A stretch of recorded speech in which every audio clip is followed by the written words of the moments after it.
It's one of those mornings where I think that the chaotic state of the nation becomes even clearer than it is on every other morning. And also the headlines are almost hilarious. If it was happening somewhere else, or indeed in a work of fiction penned perhaps by Armando Iannucci or somebody like that, then we'd all be chuckling away. But apparently Boris Johnson has stepped in to save holidays on the continent. Did you know this? He's stepped in to save holidays on the continent. And who has he stepped in to save them from?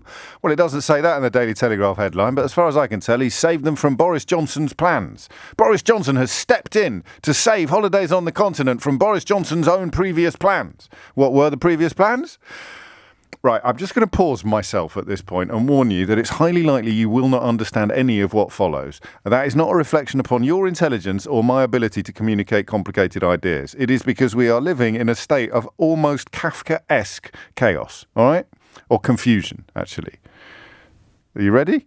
So Boris Johnson has stepped in to save continental holidays from Boris Johnson's previous plans. What were the previous plans? The previous plans were to introduce something called an amber watch list. Now, an amber watch list, by my reckoning, would have seen the number of tiers to our traffic light system. You'll remember, of course, that a traffic light system is generally perceived as being quite a simple way of communicating things because it only has three colours: red, amber, green. I technically, if you've been doing your highway code lately, you've got red, and amber, green, haven't you? But you take my point. The reason why you do a traffic light is because it's supposed to be really simple. Why is it supposed to be really simple? Because it consists of only three colours.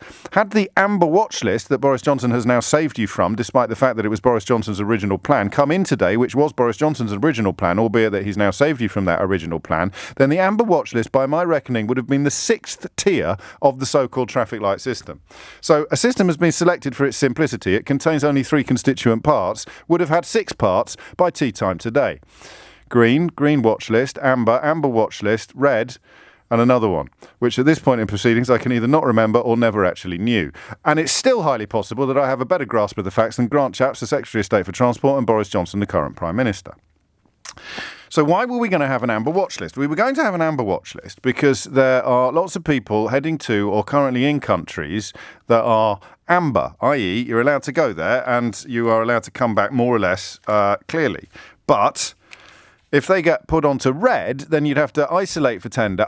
No, we've got Amber Plus. Amber Plus, ladies and gentlemen, Amber Plus. Amber Plus coming up on the outside lane. It is the fifth, and potentially, had Boris Johnson not rescued you from Boris Johnson's plans, would have been the sixth of the tiers. So you've got green watch list, amber plus, amber watch list potentially, and then red. Why have you selected a traffic light system? Oh, it's really straightforward. It's red, amber or green. Hang on. It's green watch, amber plus, amber watch or red. Are you still with me at the back? Clarity and leadership, children. Clarity and leadership.